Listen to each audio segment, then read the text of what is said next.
Hey everyone, it's Tuesday here on the Locked On Steelers podcast. I'm your host, Chris Carter. We've got Alan Saunders on from SteelersNow.com. I want to talk about how the Steelers brought in their 8th running back in their top 30 visits. That's seriously targeting that position, but who will they actually be looking at when it comes draft day? We'll talk about that. Kyle McCord, another quarterback brought into the building, where they see that. And does the TJ Watt situation mean that Omar Khan has to change the way the Steelers handle re-signing their biggest stars? All here on the Locked On Steelers podcast. Let's get into it.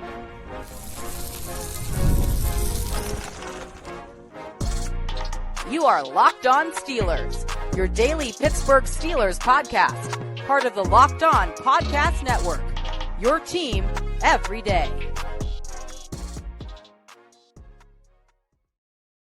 Hello and welcome to the Locked On Steelers podcast. I'm your host, Chris Carter, bringing you your daily dose of all things in the Pittsburgh Steelers. As always, you can find the show on your favorite podcasting apps and on YouTube. Like this video if you enjoy it. Subscribe to this YouTube channel to get all of your daily Monday through Friday episodes, as well as our bonus content. We thank you for making us your first listen every day, because we're your team every day. And today's episode is brought to you by FanDuel Sportsbook, the #1 sportsbook in America. Right now, new customers can bet $250 they can get $250 in bonus bets if they hit on their first bet of $5 or more. New customers on FanDuel Sportsbook.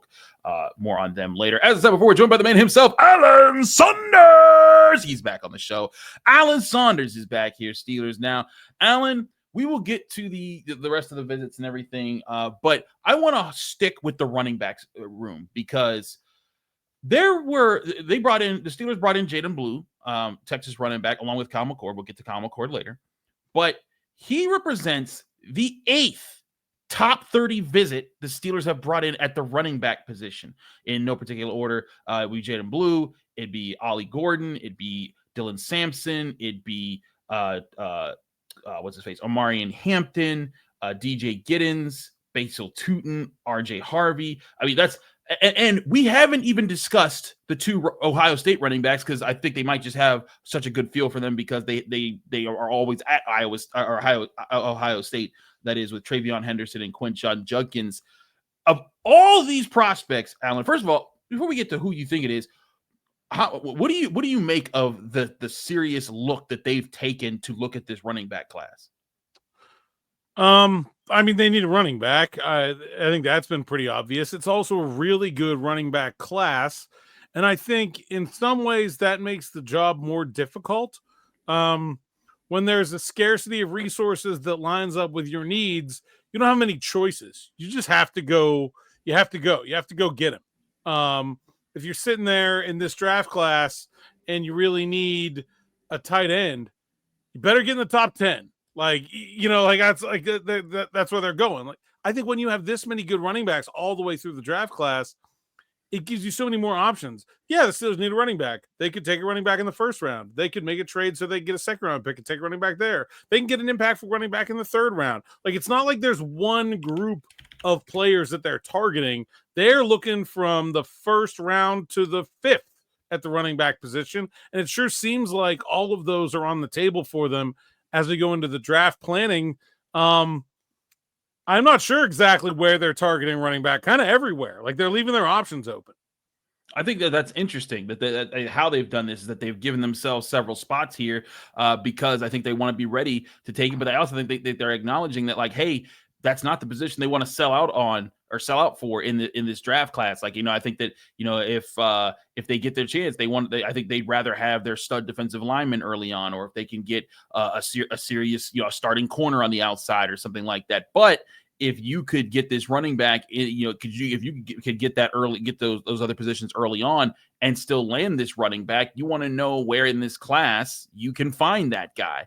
And I think that's where it's going to be interesting to see if the Steelers are able to pull it off. But now, of these 8, players, now it's funny. I say, like, who would you take here, Alan? Because, easily, like, well, Omarion Hampton's the best running back, prospect. So duh. But where do you feel the Steelers' sweet spot will be out of their 8 top 30 visits? We'll just expand it to the running back class, because I do not take TreVeyon Henderson or Quinshon Judkins off the board just because they haven't been top 30 visits yet. Yeah, I mean, I think, to me, the sweet spot of this running back class feels like the 3rd and the 4th round for the Steelers. They don't have that second round pick. I think that's where Henderson and Judkins will go. And so maybe they find a way to get a second rounder and that comes back on the table. I don't see the first round at all. I know they brought in Hampton. He's a good player. They have too many other needs. And I can't imagine the team that just watched their 5th-year running back from the first round walk out the door, decide they want to do that again. I don't buy it. I think second round would be the earliest without them having a second round pick. I think it realistically starts in the 3rd and the 4th. And I think there's a lot of good players in that range, including some of those guys you named: Sampson, Giddens, Tootin, Harvey, Gordon, Blue, but also some guys they haven't necessarily brought in on visits too. So it's interesting. It's not like they're, spamming the market like Cam Scadabo. They've shown basically no interest in whatsoever. Yeah. Pretty minimal interest in guy like Damian Martinez and Devin Neal. They did see those guys at the Senior Bowl, but nothing beyond that. So it's been pretty specific, like which ones they want to do. Now, sometimes it's like medical stuff, or there's a reason they want to see somebody that's not just interest, it's checking on specific things. But like Jaden Blue, for example, I think that's a really interesting prospect because you look at the physical tools and you're like, this guy's awesome. And then you look at the numbers and you're like, why didn't Texas think this guy was awesome? Like there's something not adding up there. You kind of want to do a little bit more due diligence compared to a guy like Devin Neal, who you're like, oh yeah, he looks on tape exactly like the guy he looks in person. So I wouldn't necessarily cross any of those guys off, but I think that's the sort of area of the draft they're targeting. I could see that. And I think that's where I've been sitting this whole time is they need to wait to the middle rounds, get one of those guys there. I did my top 100 board for the Post-Gazette that published this weekend. We talked about that more on the Monday episode, but in my 26 to 50 range, actually, no, sorry, my 50 to 51 to 75 range, that's where you find a lot of these guys. I have Dylan Sampson at 51, Kaleb Johnson at 52, Judkins 54, Henderson 60. Like a lot of these guys all ranging around each other. When you look at that, DJ Giddens and RJ Harvey also falling in that top in that 50 to 75 range, or 50 to 74 range there in my top 100 board. But that's the sweet spot right there. But again, the problem is the Steelers don't pick till 83 right now, naturally. Now, they could trade back, pick up an extra pick, maybe move up with that, and then try to get back in the second round. They can get to the earlier part of the third round. I brought this up. I like the idea of trading back with the Chiefs. If you think you can get Harmon or Grant or whoever you really want in the first round at 31, you could try to trade back with the Chiefs, see if they're desperate to go get somebody. The Chiefs have an early third round pick from the Titans. That could be your sweet spot in how to try to sneak into and get one of these guys at running back there. But again, I think that like you want to get it right. You don't want to just bargain shop. Like there's bargain shopping, and then there's trying to find your starter at a key part of your offense that you're trying to make. You're trying to make your offense be a group that can run the football. You want to have your running back do a lot of things in your offense. You need to make sure that you're not just bargain shopping. You're getting the right value for this guy. And that's why I do think that third round even might be the sweet spot that they have to hit this position on, unless there's just a fourth round guy that is just going to be an absolute dog. Yeah, I mean, I think I'm pretty comfortable in the fourth round, to be honest, but I think it depends on how much faith you have in Jaylen Warren. I think no matter who they draft, Jaylen Warren is a starting running back. Yes. And gets the bulk of the carries no matter what. The question is, he doesn't have a contract. What is their plans for Jaylen Warren in the future? Is he going to be a one-year guy? Is he going to sign that tender and that's it? If that's the case, then yeah, you probably need somebody with a little bit, like a little bit earlier. If they're thinking Jaylen Warren's going to be here for a while, then I'm pretty comfortable in the fourth round, man. I think I like a lot of these guys. And see, that's the thing, is that you have to see, like, hey, who do you think fits you the best? And we've talked about this last year. The last year with Arthur Smith, Najee Harris just didn't fit what he was trying to do because he wanted more outside run zone. He needed someone who was quicker laterally, who was going to be able to bounce it outside, and accelerate quickly to get to a top speed that makes them tough to catch. There are plenty of those guys in this draft class, and plenty of those guys in that area there. Jaylen Blue fits that. I'd be intrigued to see, RJ Harvey. Personally, I really like Dylan Sampson, but I think Dylan Sampson's gone before they pick at 83, which is why, again, that would involve getting an earlier pick on day 2 than they currently have. But that's what's going to be interesting to see. Where do they find their sweet spot? Who do they rely on? And I think it's also going to be interesting. Wait, like you said, Jaylen Warren's RB1 for this offense. how long does that last? If if one of these guys comes in and is lighting it up whenever they get on the field, does that become a controversy midseason? But hey, that can be a good controversy for the Steelers if they do find that guy. Sure. Yeah. I mean, I think one of the big picture takeaways here is that the Steelers have finally learned that you need more than one running back. Like for a very long time, the mindset was you have one guy and you run him till the wheels fall off. And they didn't intend to go down that road. Jaylen Warren was an afterthought of a signing. He forced them to go down that road with his play. But I think now it's pretty clear their eyes have been opened that you need more than one guy at that position. Absolutely. I want to talk about the other visitor that came in, and that's Kyle McCord and the quarterbacks. We'll do that next here on the Locked On Steelers podcast. Chris Carter, Alan Saunders, stick with us. We'll be right back. But first, I remind you, the show is also brought to you by Monarch Money. Ever check your bank account and wonder, where did all my money go? Between dining out, online shopping, entertainment, it's easy to lose track. That's where Monarch Money comes in, your personal CFO, giving you full visibility and control over your finances. Monarch Money isn't just a budgeting app, it's a complete financial command center. You can track all your accounts, investments, and spending in one place. So you just stop just managing your money and you actually start building wealth. Instead of juggling multiple apps, you can use Monarch to check your finances, track spending, and even plan long-term goals. Managing money with your partner is smoother than ever. You can track shared and personal accounts, set goals, and stay on the same page without the stress. Take control of your finances with Monarch Money. Use code LOCKEDONNFL at monarchmoney.com for 50% off of your first year. That's monarchmoney.com, code LOCKEDONNFL for half off your first year at Monarch Money.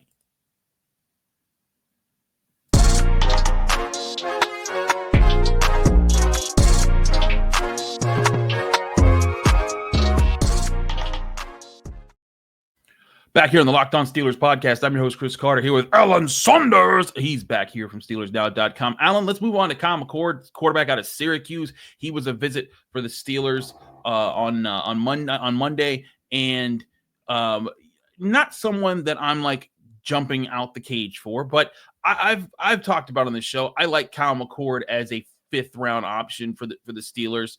I think that if you don't get a quarterback earlier in the draft, he'd be a fine, backup candidate guy. And this is a guy who I personally saw throw three pick sixes in the same game at Acrisure Stadium last season when I was covering when he faced the Pitt Panthers. That was one of the most insane things I've ever seen. But throughout the rest of the year, Kyle McCord was a pretty good quarterback, and I liked the cut of his jib. But I ask you, Alan, where do you see Kyle McCord? Is he even someone that you think the Steelers should have on that backup quarterback radar, or should he be pushed to the back of the line of other prospects in that range? I mean, I think he is a backup quarterback. Like if you're drafting Kyle McCord, you're drafting him to be a backup quarterback. Correct. It's not like the 3 interceptions at Acrisure were an aberration. He threw 12 last season to lead the ACC. Not the category you want to be leading the league in. No. I think he is a capable passer. The decision making, the scramble drill stuff, not really his cup of tea. I think the Steelers absolutely have to draft a quarterback in this class. And I think they probably need to draft one before we get to Kyle McCord. Like, he's an okay prospect to just draft as a backup quarterback. They could certainly use some continuity in the quarterback room. Just having a guy be on the team as the backup quarterback for 2 seasons in a row would represent progress for that unit right now in that regard. So, like, just a cheap backup on a rookie deal is a fine outcome for a 5th-round pick. I just think they got to do more than that. I can't, I talked on my Steelers Morning Rush podcast yesterday. Like, yes, I think the big picture plan is to go quarterback heavily in 2026, but those are never promised. I think they've got to take at least one swing at it here, and I have a hard time seeing them wait until the 5th round. And there are some guys out there like Kyle McCord in that regard, like Dylan Gabriel and Riley Leonard, that all played a lot of college football and just were not very good at it. And I don't know. I'm not enamored with any of that group. I would think that if I'm the Steelers, I want one before then. That's where I'm wondering, is that the thing here, is that you want to get that Will Howard range and not that Quinn Ewers versus Kyle McCord range? Ewers is kind of like, at least there's some talent there. He struggles to show it, but like you kind of can at least see why he was like the 5-star guy, number one recruit in the country kind of thing. I don't even know that I really see that with the rest of that bunch. Ewers to me is like the last of the like that. That's the last of the okay, would be a pretty good idea at quarterback. After him, I'm like, I don't know. If I would rather take a total dart throw in like the 7th round on a guy like Brady Cook or Seth Hennigan or something like that than like take Kyle McCord in the 5th. I just feel like you know what you're getting. Okay, It's not good. See, that's the interesting part of this is for me, I look at Kyle McCord and I think like, look, I know I'm getting the backup quarterback that's what I'm signing up for. And granted, I think that's what I'm signing up for if I draft Will Howard in the 4th as well. And even Jackson Dart in the 3rd. I don't see too many guys as starting quarterback caliber. Like again, I think Cam Ward has the potential. I think Shedeur Sanders has the potential. I think Jalen Milroe has the athleticism to be dangerous. And if he puts it together, then he has the potential. But though that's it for me. Like I don't see Jackson Dart as a starter in the NFL. He may surprise me or whatever, but I look at this and I think to myself, Alan, like this, this is a year where you want to get that backup quarterback. But you seem to be of the persuasion that maybe they should get an earlier backup quarterback to have a better option just in case something hits the fan there and you want to be ready with a better personnel person. If you had your choice of players you expect to be in let's say in the 3rd round, and you had a choice between your favorite of the running backs that we said that could be there in the 3rd round and your favorite of these quarterbacks here, who would you go with that 3rd round pick? I don't know. Milroe getting to the 3rd round? Like it depends on who you ask. I mean, I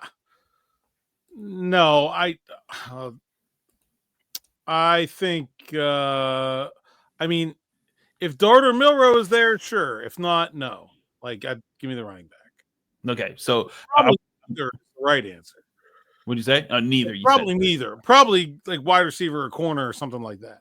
Okay, I can see something like that. I think that's the thing here, though, Alan, is when I look at the quarterbacks and I think, okay, where do you want to get your guy? I could try to keep waiting. But I'm with you. If Dart or Milroe there in the 3rd round, that changes my tune a little bit here. But my sweet spot continues to be that 4th round pick at 123. I think that'd be the right spot to get a Will Howard, to get one of those guys. Just Will Howard.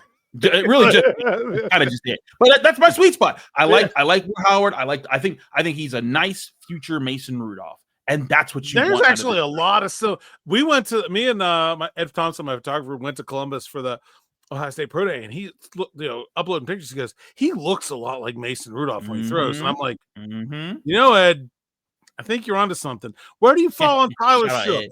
Because there's a guy with some talent, clearly, but also like one good year of college football in 7. I have no idea what to make of that. Is that another 4th round option for you? It's a 4th round option.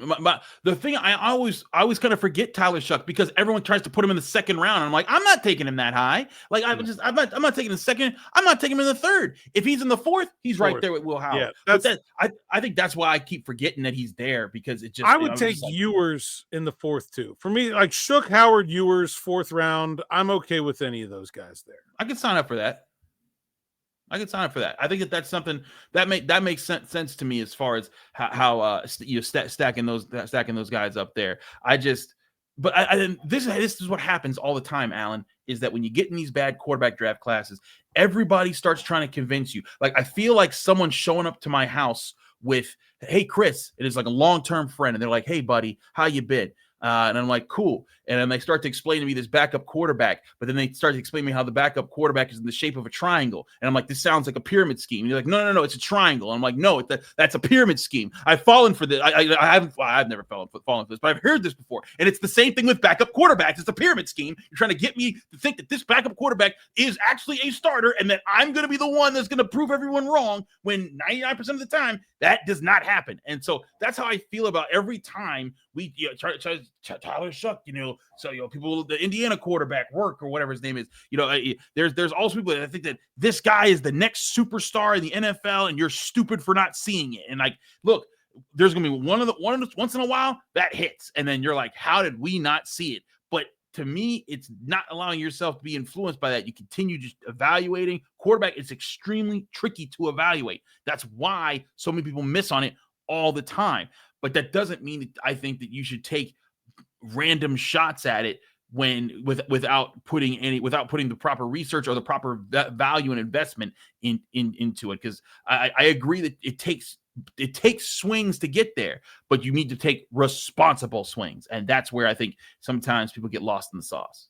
Responsible, it's like that's why I think like third or fourth round is like the sweet spot, right? Those guys still do have enough upside to potentially be a starting quarterback. Like when you get to Kyle McCord, you don't have that anymore, right? But above that, you have the potential to be a starting quarterback, but you can't use pick 21 on potential to be a starting quarterback at this much potential. Like you got to have some certainty if you're going early. So that's why I like that as a sweet spot. I do think they will take one there if the board goes their way, but we'll see, man. It would not shock me to see 4 guys taken in the first round. It would not, even though I don't think that, even though I don't think that's a very good evaluation, that would not shock me at all. All right, hold on. So Ward, Sanders, Milroe, and Dart in the first round. It would not shock me. My goodness. It would not shock me if the first 3 are off the board in the first 10 picks. Wow. If you see Ward 1, Sanders 3, Dart 9, and then the Browns come back up to get Milroe 2 picks earlier. Boy, oh boy, that would be. I do not have that happening in this draft. Like that would shock me. That would shock me. And I mean, and hey, maybe I don't agree with that evaluation. I'm just saying that would not surprise me. I got you. You're weighing the people's desperation to find a quarterback in this class differently. I guess that's the 5th year thing is very valuable for a quarterback. That's why they never go in the second round. Basically, if you have a second round grade on a quarterback, he's going in the first round. That makes sense. I mean, that makes sense. You want control of that contract moving forward. But that'd be interesting. But again, that's why there's always a difference. I did my top 100 board, and people are like, you think such and such is going 5th overall? I'm like, no, I don't. I just think he's the 5th best player. Like, there's difference. Like, oh, you think the Steelers are drafting this guy at 21? He's an edge rusher. I'm like, I ranked him 21st. That doesn't mean that he's my 21st pick. Understand the difference between big boards and mock drafts. But the rage is starting to come out a little bit. But in all seriousness, that's where trying to rank these things. And sometimes I have to step outside of myself. And this is where I don't know. I am not good at, Alan, is that I feel like I understand how the Steelers move most of the time. I feel like I can have a feel for that. I try to study based off of what other people say about these other organizations, but I do not feel that rapport, that connection with what other teams are going to do the way I do with the Steelers, because that's the business that I operate in. That's my job, is that I'm here and I don't have that time to evaluate all the moves and temperaments of these other organizations here. And that's where I think things could get tricky, because I don't see quarterbacks going that early, but have I been completely thrown upside down by what other organizations have done in the draft? Absolutely. I mean, we saw it last year. Did anybody think Knicks and Penix were going to go where they did? Like, those were second round guys. It's a good point. We are going to take a quick break. When we come back, I want to talk to Alan more about the TJ Watt situation. And if the situation requires some change on the part of Omar Khan, we'll do that next here on the Locked On Steelers podcast. Chris Carter, Alan Saunders, stick with us. We'll be right back. But first, I want to remind you this show is brought to you by FanDuel Sportsbook, the #1 sportsbook in America. The NBA playoffs are almost here, pretty much here, and FanDuel is giving new customers an incredible way to get in on the action. Right now, when you join FanDuel and place your first bet of $5 or more, you'll get $250 in bonus bets if that bet wins. I love how FanDuel makes betting so easy, whether it's picking my favorite team or diving into player props, from 3-pointers to steals to assists. FanDuel has so many ways to bet your favorite player groups. Plus, after the game tips off, you can even combine live prop bets into a same-game parlay for a chance to win big. Don't miss out. Head to FanDuel.com and claim your $250 in bonus bets today. That's FanDuel.com for FanDuel, America's #1 sportsbook.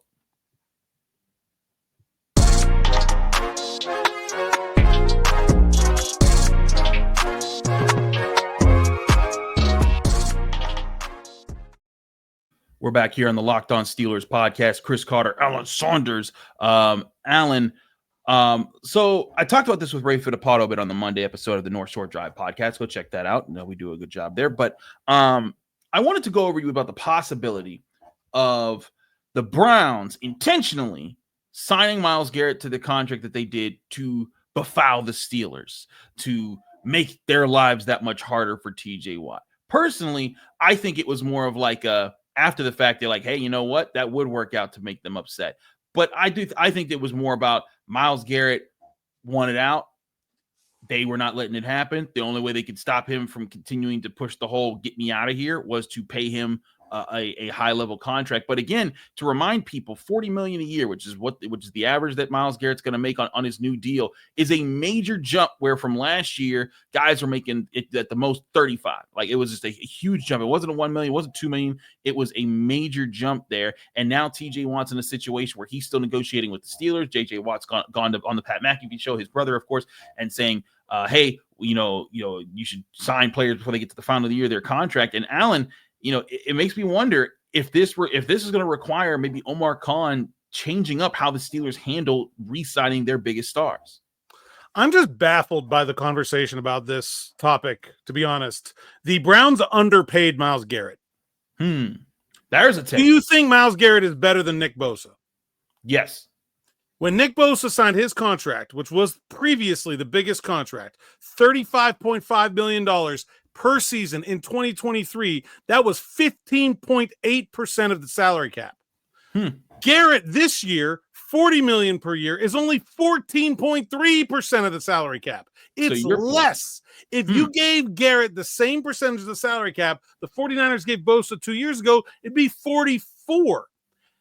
Everyone I talked to inside football knew these two contracts were coming up this year, and both of those guys were going to get $40 million.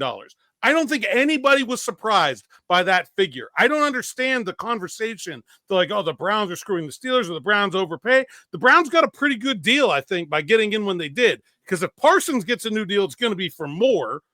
And I don't think that's unreasonable because he's younger. And, I don't know the Browns didn't do this to screw the Steelers. The Browns paid the right price for Myles Garrett. That's going to be the price for TJ Watt. That would have been the price for TJ Watt if they'd have tried to sign him last year too, as a percentage of the cap. Okay, the cap went up. All right, yeah, the price goes up. Right. So yeah, you would have paid less if you did it last year, but it wouldn't have saved the Steelers anything. So I ask you this then. Should the Steelers be working overtime to make sure that they get this contract done before Micah Parsons signs his deal, and then that potentially changes the market even further? If TJ thinks he should be paid more than Micah Parsons, I'm not sure I share that opinion, but okay. I think I would rather have Micah Parsons at 28 than TJ Watt at 34. I don't think that's much of a comparison. No, I understand that. But yeah. I mean, I think Micah Parsons is going to come not just a little bit on top too. Like, I think he's going to be. But that's why I bring it up. Yeah, maybe. I think Watt should take 41 to say he got more than Garrett and be happy with that. But I mean, I don't know. I'm not him, so whatever. But like, I would be very hesitant to go farther than that if I was the Steelers. But I think they should understand that they're going to have to go to 40. And I think they did understand that they were going to have to go to 40. I asked Omar about this at the owners' meetings, and I said, like, is that something you're comfortable with? And he said, I was pretty sure the prices weren't ever going down. And, so I don't think this was something that took them by surprise at all. And so that's where I hear that. That is a very good point. I just think that in the situation that they're in right now, if you look at the jump this time, does this continue to happen? Like, for example, like the Patrick Mahomes deal, they locked him in for 10 years, which is just an insane deal, but it continues to reap benefits because they don't have to sweat every time Joe Burrow or Lamar Jackson or Josh Allen signs a new deal and further drives up the price that they would need to negotiate with Patrick Mahomes, unless he wants a renegotiation. That's a whole other story. But but when I look at TJ Watt's situation, I'm like, okay, you could do 40, because also like when you put $40 million in the Steelers salary cap for the next few seasons, it doesn't tank them in any way. Like it's not like some people act like it's a death knell, and I disagree with that entirely. I think as I've said since people started asking me questions about TJ Watt all the time, they're going to pay that man. Like it's going to get done. He's going to sign. There's not some serious animus here that he hates the Steelers. Sure, you know what? Maybe he wanted his contract to be done a little bit sooner and not to be dealing with this right now. And JJ Watt said what he said, but this deal going to get done, and they're not trading him. And you and I covered that very strongly last week when we pointed out that dude ain't getting you ain't getting the value for TJ Watt for someone trading for him. So in my eyes, at least, I think that this is a situation where maybe the Steelers are looking at this and saying like, hey, let's just get this out the way now before Parsons comes in. And yes, Parsons younger. Parsons is different there. But at the same time, if I'm Omar, I want to get past this. I don't want to have to, have another contract and then try to use that at the negotiating table. I want this to be a happy, done deal. Everyone's there. But knowing the Steelers, this probably will go on into training camp. The other part of these deals, too, is like you look at Garrett's contract and you go in the details. Like, yeah, it's $40 million a year. There's almost $80 million of non-guaranteed money in the last 2 years of the contract that, like, he's not going to see. Like, like that's the way you're never going to get there. It's just a number to make it a number. And if you want to make the number, like, if Garrett said he wanted 41, Cleveland could have just added $1 million to each of those 2 years that he's never going to play ever. And then they would have had the number for like, it doesn't change the actual contract that is actually going to be played under one bit. Like you could give Watt a carbon copy of Garrett's contract and make those last 2 years $50 million if you want to. Who cares? Say whatever you want. He's never going to see him anyway. So it's just like it's at some level, it's just like funny money in accounting too.